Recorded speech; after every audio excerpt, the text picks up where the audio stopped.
You're listening to the Radius Church podcast, recorded live each Sunday in North Hollywood, California. Hey, what's up? You know, and I'm trying to break this habit of coming out and saying, how are you doing? Because half of you would have to be dishonest. Because it's not like that's not the time to be like, it's not so great, Joseph. Can we have a conversation about it? I'm trying to break that habit. Because listen, I just want this to be a place, we want this to be a place where you can be yourself. So today, if you feel like you're on top of the world, welcome. If you feel like the weight of the world is on your shoulders, welcome. Or somewhere in between, welcome. We're in a series right now talking about the kind of family that you would choose, because what we've been saying is you've got a family that you get and a family that you choose, the family that you were born into, the family that you got, or maybe were adopted into. And then over time, all of us augment that. We bring more people into our lives, into intimate relationships, friendships, teams, your romantic life. We build a family. And what we've been saying, and you probably know this intuitively, is you have to be careful with the family that you choose because you will start to bear a family resemblance. You'll start to pick up on the quirks of the family that you choose. And so what kind of a family would the future you want you to choose now? I probably won't need, is this okay? I don't want to kick this over and distract people. Does somebody need this right now? Anybody? Be real, guys. Be real in this place. I'm just going to put it here. I don't plan on crying, but we'll see where this goes. When I was 11 years old, my family decided to go to a beach house in Orange County. We rented a place for a couple of days. And this one day, remember, I was 11 years old. That's an important part of this in my development. We go out to the beach to have a day on the sand and in the water. And we set up our towels right next to a bunch of teenage girls. And even though I was just 11, I knew that impressing them was going to be a big part of my future. The potential Mrs. Me could be over here. So what I needed to do, was go out there and save a baby seal or something to get their attention. So I puff up my 11-year-old chest and I blaze out towards the water. And I'm not sure that they noticed. I'm pretty sure they didn't notice me until I was done, when I am totally sure that they noticed me, and I will tell you why. So I'm out there swimming, and I'm in the waves a little bit. We didn't go to the ocean a lot when I was growing up, even though I grew up in Southern California. But, I could have fun on the beach.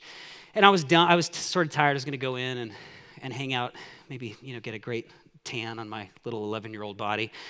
And so I stopped swimming, and I start to move towards shore. And then, and some of you know this feeling very well, I start to be pulled back into the ocean, which tells me a wave is coming. It's okay. I know what to do. Don't panic. I turn around, and I'm not close enough to shore to make it to shore. I'm closer to the wave, so I have to turn around and start swimming towards it. And even if the wave crashes, you can always duck dive under the thing, and you will be fine. But I just didn't pull it off. I wasn't there in time, or I wasn't coordinated. I don't know what happened, but this wave broke and just pummeled me. And now I'm tumbling underwater. And even though that's only moments, if you've ever had that feeling, you're pretty sure you're going to die. That's how I felt. To make matters worse, my body glove swim trunks, hot pink with neoprene waistband, boom, came off of my body. Now, the good news is they stopped around my right ankle, and so I reached down, even while I'm underwater somersaulting, I reach down, I hold on to those trunks for dear life.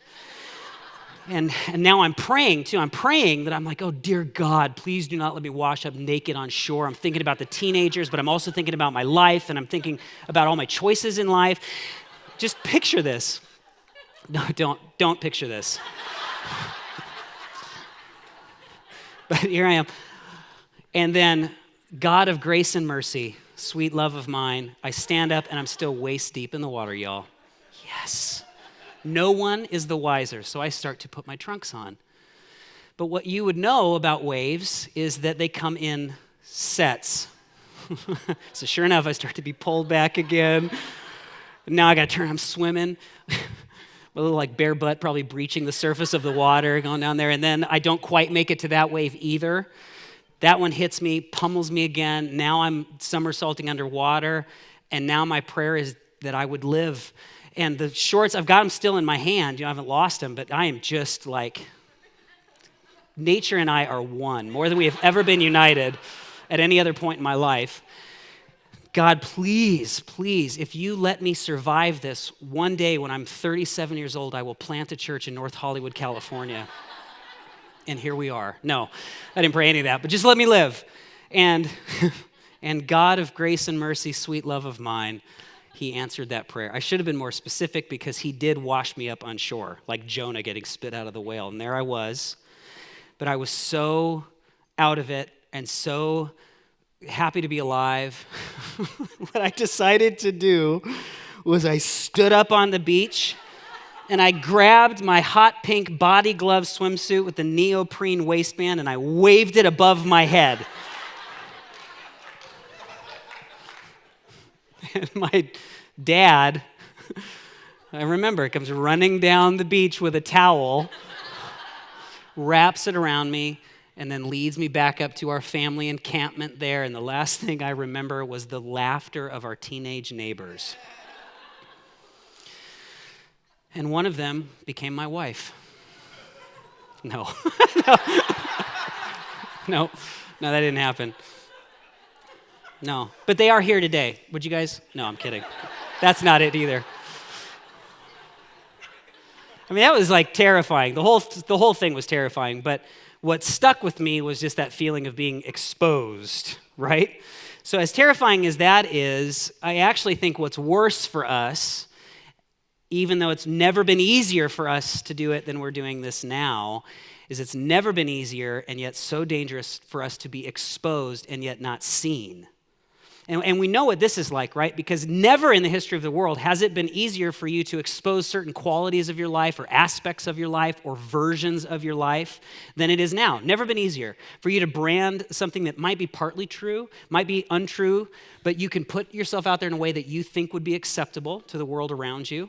And then they get to make a decision whether or not they know you or want to know you. And you can do that in such a way that you completely obscure who you actually are, fully exposed and yet not seen. It actually teaches us to do the same thing in reverse, that we get to observe not just the celebrities and politicians of the world, but just everybody. We get to observe what you're driving and who you're with and how you're vacationing, and we get to come to conclusions about who you really are. Very exposed, but I'm not sure if you're totally seen. This really plays out in some pretty destructive ways too, because of the veneer or the delusion of transparency that our online world gives us. People are willing to expose how they really think and the bigotries of their hearts in ways they would never bring themselves to do face to face. So I wonder if it's a way for us to try and address something our souls long for, and it is to be not exposed, but to be truly seen, to be truly known, and to be loved at the same time. I'm not surprised that we hide behind how we expose ourselves online, because we're not sure that if we were truly seen, we could also be truly loved. That's maybe not been your experience. Vulnerability is a scary, scary thing. Vulnerability can mean that you are now vulnerable, you are susceptible to harm, to betrayal, right? To insult and criticism, and that can feel dangerous. But there's a really positive version of vulnerability that we long for. The version of vulnerability that simply means the courage or the freedom to be the real you. I think that that's the kind of vulnerability we long for, and yet we often don't provide it. And one of the reasons we don't get real, we don't maybe bring our real selves to some relationships, is because we've not yet built trust. And I think that you would probably agree with me is we don't risk vulnerability with people that we don't trust. We don't risk being seen with people that we don't trust, because if you are found to be not trustworthy, then we find our vulnerability actually is just exposure, and it leaves us open to betrayal and hurt and harm. And yet we try. You know, I was looking to the work of this technology researcher last week from MIT, and that sounds really boring, except for what she concluded, which surprised me. She took a big sampling of 13 to 17-year-old men and women, young men and women, and their use of technology. And one of the things that she concluded from this really large sample size is that teenagers are actually not addicted to technology, even though that's how we often caricature teenagers. You know, the common version, a caricature of a teenager is someone who's zoning out like a zombie with the light of a screen on their faces. But the data, actually in this sample set that she took, didn't reveal that. They weren't addicted to technology. What she found instead was that they were addicted to each other. And the way that they were using technology was to create these environments, even virtual, these little enclaves where they could begin to establish trust and begin to be transparent with their community without the watchful gaze of their parents.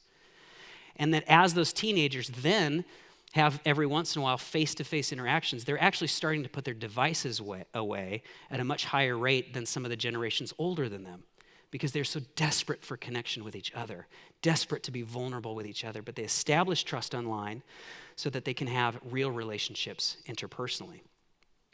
I think that again reminds me of our soul's deepest cry, that we would be fully known and that we would still be fully loved. But we might not get there if we're not with people that we fully trust. I get that it's complicated when a church guy talks about trust, because some of you think this is the last place that you can find trustworthy people, and maybe you never have in a place like this. God bless you. But you should have found trustworthy people. Places like this should have been the place where you could be real with how hard the marriage is right now. Should have been. This should have been the place where you could say, I'm really financially underwater without feeling like you're shamed because you're not giving. This should have been that. This should have been the place where you can process through your sexuality and gender identity without feeling condemned and categorized and labeled and rejected. Should have been. And the reason I think it should have been that kind of a place is because all of the evidence leads me to that conclusion.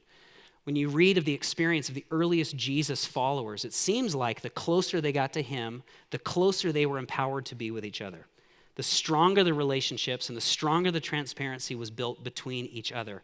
In this series, we've been looking at a few examples of this phrase, one another, that pops up all over the first writings of Jesus people 2,000 years ago, almost as though that one of the best things that changed in their lives when they started to live a life with Jesus is that they had better relationships with other humans. One of the examples that helps us today is from a letter that a guy named Paul wrote to Jesus followers in the city of Rome. And he said, so let's stop condemning one another. Decide instead to live in such a way that you will not cause another believer to stumble and fall. And in case we misunderstand this, in the context of what Paul is saying here is do not slow down someone's journey in life by labeling them and rejecting them. Don't make them fall in their journey towards Jesus by categorizing, judging, and condemning them. And yet, if we were to take a poll today, and this is not statistically sound, I'm just using it as an illustration, I would think that 9 out of 10 people would think that condemnation is probably a pretty good way to describe Christians. Some people probably think that Christian is Latin for condemnation. Now, I know that great relationships, great friendships, great families should be contexts in which you have unfiltered transparency and unstoppable love. And so it should be the case in a place like this. And I think it's encouraging for us to remember that if you don't experience that, if you don't think you can be vulnerable with each other, if we don't get real with each other here, it's not Jesus standing in the way of that. It's just you and I. So I want to take us to somebody who was courageous enough to be real when nobody else was being real around him, and why it mattered and what changed as a result of it. Maybe this might give us a way forward. This is near the end of Jesus' life, his recorded life that we see in the biographies of Jesus. His closest followers don't know he's about to die. He hasn't let that on really clearly yet. So their biggest concern was what life was going to look like when Jesus took over political power. And there was a lot of fans of Jesus at the time. He seemed like the winning horse to bet on. And all these people globbed on, imagining how their life was going to improve when Jesus was on the throne. What will the world look like when Jesus is on the throne? And Jesus is about to show them. In Mark chapter 10, verse 46, this is something that Mark observed.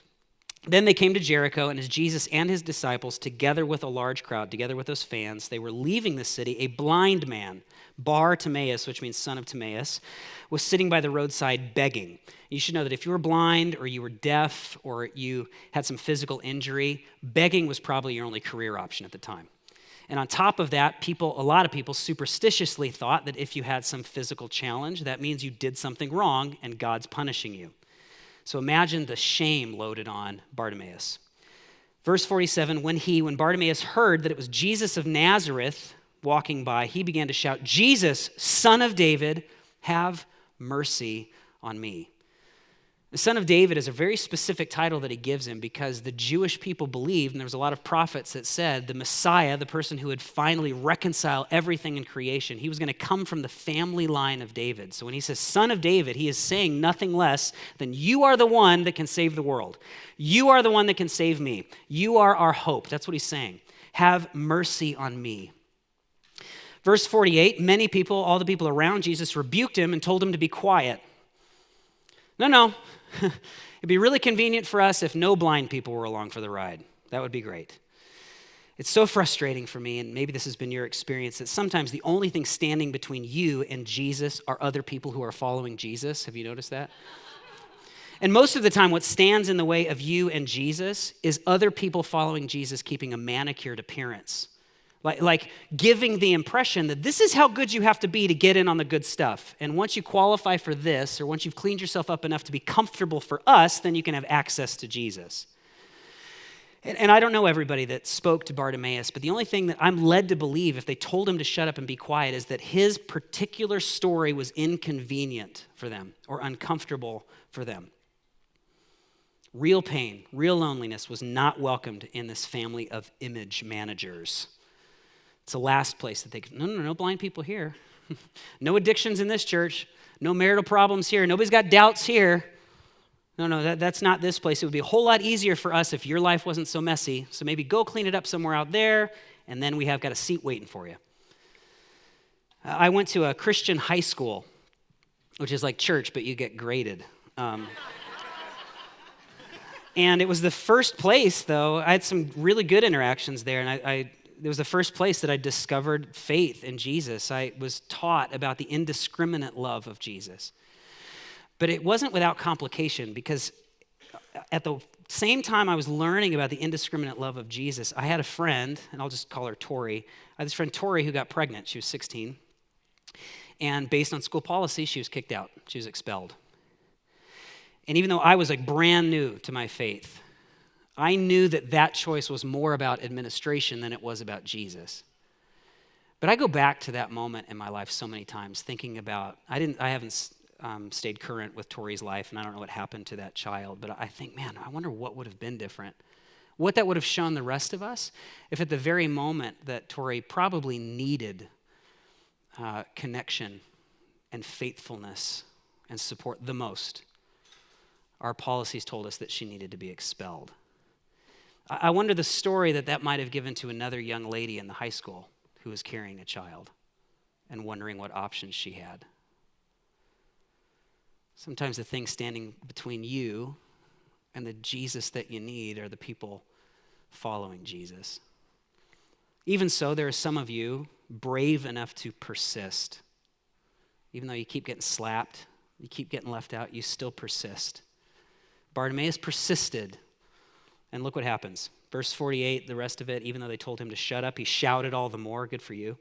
Son of David, have mercy on me. Have mercy on me. I recognize there's this huge gap between where I am and where my soul wants to be. I admit that I need help. Please have mercy on me. It's probably why we are uncomfortable being so transparent sometimes. Because if we admit that we have got challenges, then we admit that we have little to offer apart from Jesus. Like we have little to give you. We can't give you our perfection. We can just give you our mutual need. The only thing that we can ever come to Jesus with, ever, is our need for Jesus.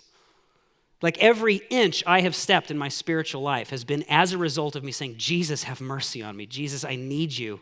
I cannot fix this on my own. I need you in my marriage. I need you in my addiction. I need you in my insecurity. I need you in my church. I need you in my parenting. I need you in my life. I need you in this fear. I need you, Son of David. Have mercy on me. Meet me here. I'm going to be as real as I know how to be, trusting that you will meet me here. And I think he might, because after Bartimaeus persisted, he said, I still need you. I know they're telling me to shut up. I know they want to leave me out, but I still need you. Jesus stops. First time we hear his voice in this story. And he said, call him.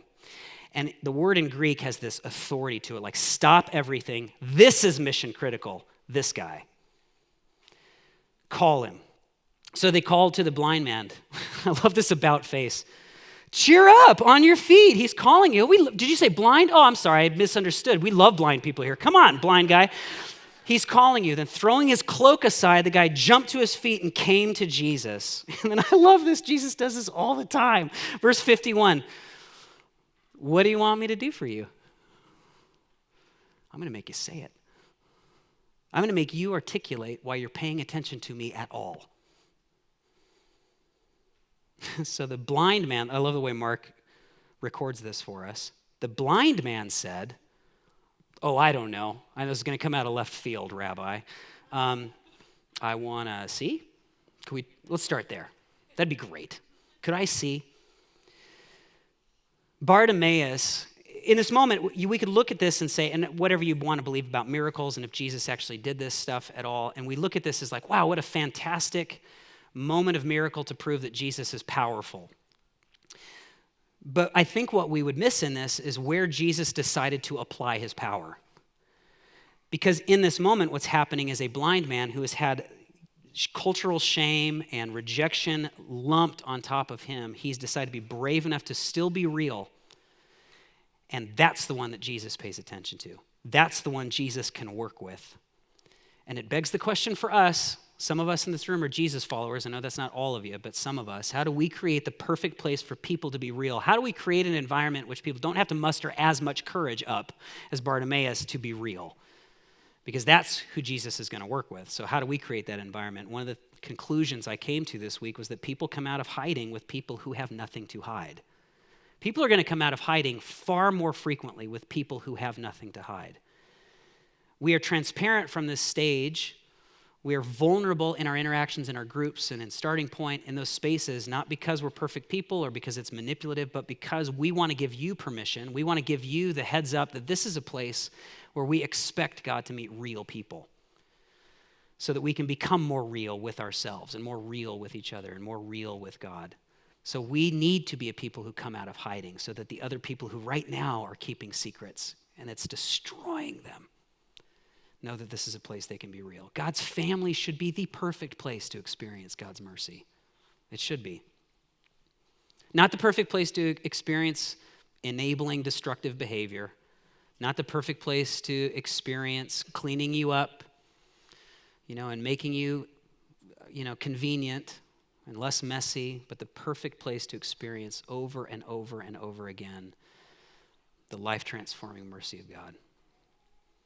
So here's Jesus finishing up with Bartimaeus here. He says, "Go," said Jesus, "your faith has healed you." Immediately he received his sight, and he followed Jesus along the road. His first act after experiencing a miracle is to disobey Jesus. Jesus said, "Go." He said, no, I'm just going to stick with you. I hope there's more where that came from. But by doing that, what he probably couldn't have predicted, but we could predict for him, is that receiving his physical sight is not going to be the first revelation he will encounter. Now that he's received his sight, God will begin to uncover other things that maybe he wasn't seeing before. There's going to be moments in his future where he will wish he was blind again. When he was blind, he couldn't see how other people were looking down on him. When he was blind, he couldn't see how there's so many other ways he can compare himself to other people and feel jealous. When he was blind, he probably couldn't see the needs of the community around him as explicitly and the burden that he will have to carry now seeing what's still needed, how far humanity still has to go. There will be times where, even though he has sight, there will be bumps he will face that he does not see coming. But hopefully he kept his eyes on Jesus. I have this trick with my daughters when we're flying and we're on a turbulent flight. I tell them to look at the flight attendants. And I tell them to do that because in my mind, what I'm thinking is, there's probably a lot of skills that are necessary to become a good flight attendant. They have to manage so much stuff. But I'm sure that one of the skills you don't need to qualify to be a flight attendant is acting. I don't know that all of them are great actors. So if there was turbulence and it really was trouble, I don't think they'd be able to disguise it very well, right? So I tell my daughters, you need to look at somebody who's been here before. You need to look at somebody who knows where we're going. You need to look at somebody who knows how to make meaning of this turbulence. Even though you can't see it, you don't know what's happening in front of you as you experience these challenges along the way. You need to look at somebody who can give you confidence that it's okay. Keep your eyes on them even while we're going through the bumps, because the bumps are actually a sign that we're making progress. The bumps are actually a sign that we are in flight. The bumps are a sign that we're going to get there, okay? There was one flight to Chicago where this totally backfired. It was a couple years ago. It was particularly turbulent, and I said, look at the flight attendants. And we all three looked at the flight attendant, and she was not comfortable. So now all three of us are scared, but I got to be strong for my kids. So I'm like, look at your dad. Everything's fine. Don't look at your dad. We made it, though, obviously, because I'm here. Okay. I say that because as we are real, I, from personal experience, can tell you that that is where Jesus will meet you and begin to make progress in your life. But as maybe you start to see for the first time and you start to address the first thing that you were willing to admit that you needed, I want to see. You can also expect that as you continue to follow Jesus, there's going to be more turbulence. There's going to be people now that, as we stay faithful in this community with each other, there's going to be some people who bump up against you and disagree with you and judge you and look down on you, and people don't understand, and people that now it's disrupted all your personal relationships because you started to follow Jesus. There's going to be more bumps on the road, and you might think at times that that is an indication that you're about to fall out of the sky. Let's keep looking to him together. Let's look to the one who knows where we're going, can help us make meaning of these bumps that we're experiencing together. But don't shut down. Don't shut off. Don't close yourself away, because we're going to get there. Now, the good news today is that God can't work with perfect people. He just doesn't have much to offer you. So if today you are perfect, thanks for visiting. We can't help you. For the rest of us, the good news is that God works powerfully through a community of people, not just individuals, a community of people who are brave enough to get real with one another. I know that some of you have probably felt like you've had to keep fighting to be real because people have told you to shut up or get out or clean up. Keep persisting. I know some of us are terrified to be real. Maybe it's hurt us in the past, or maybe you don't know what people will think of you. But there really is no other promise I can make to you. God will not work with your profile. God works with your real life. He sees the real you.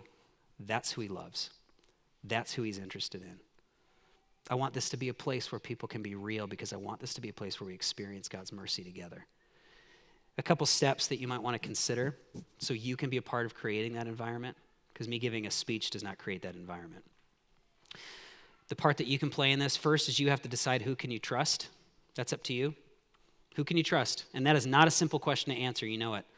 There's some of us who do not deserve your trust. We don't know what to do with it, or we'll use it against you. But that doesn't mean that's everybody. So figure out who you can trust.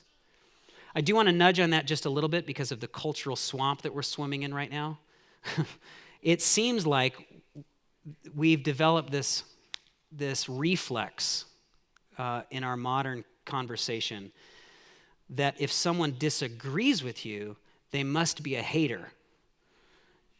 Friends, just because someone has a different idea, or someone challenges your thinking, or someone votes differently than you, it does not mean that they're condemning you, or judging you, or hating on you. Can I get an amen? Okay. In fact, I would be really concerned if all of the closest relationships in my life fully agreed with everything I thought. Because we're either all brilliant together or we're all ignorant together. I need diversity of opinion and perspective in my life. Trust is not built on agreement. Give it up. Great marriages are not built on agreement. Great friendships are not built on agreement. They're built on two things. The first we talked about last week, faithfulness. You'll stick together. The second thing that builds trust is what we're talking about this week. Be real. Faithful, honest, trust. So find someone, 2, 3 people you can trust. You're going to have to take some risks. Starting point is a great environment for that.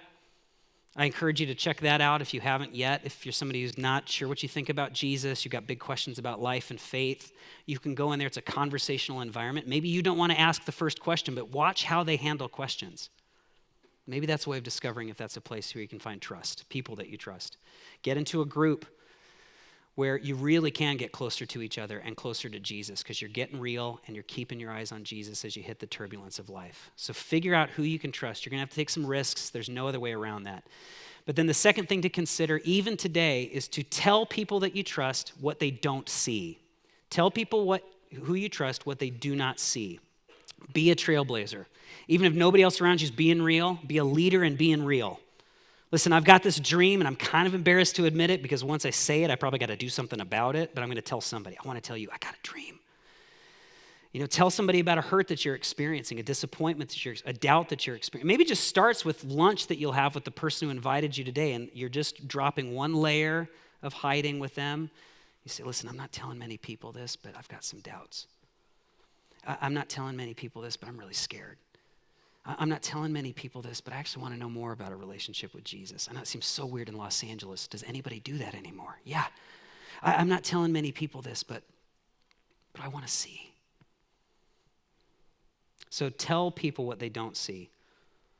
And if nobody else around you is doing it, then maybe you're the one who's going to lead the way and give other people permission to get real, because that is where God is going to meet us. Everybody here, everybody, myself included, has an unheard story and an unmet need. Every single one of us.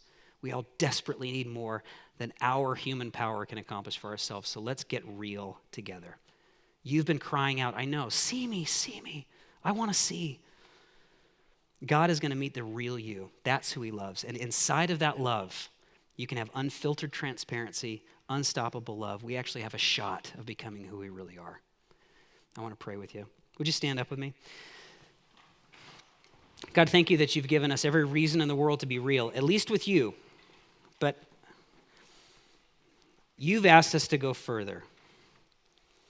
In some ways, it's really easy for me to be real with you. I don't see you.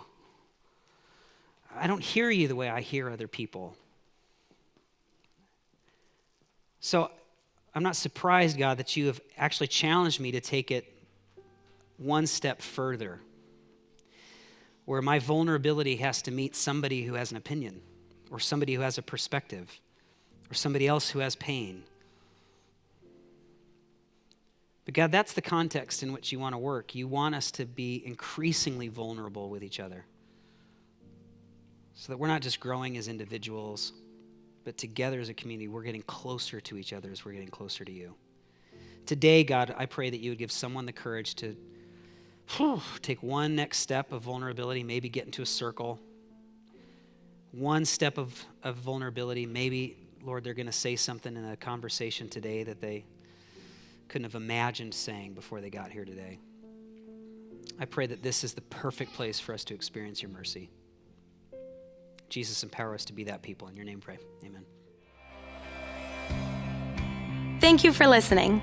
For more information, follow us on social media at Radius Church LA and visit us on the web at radius.la.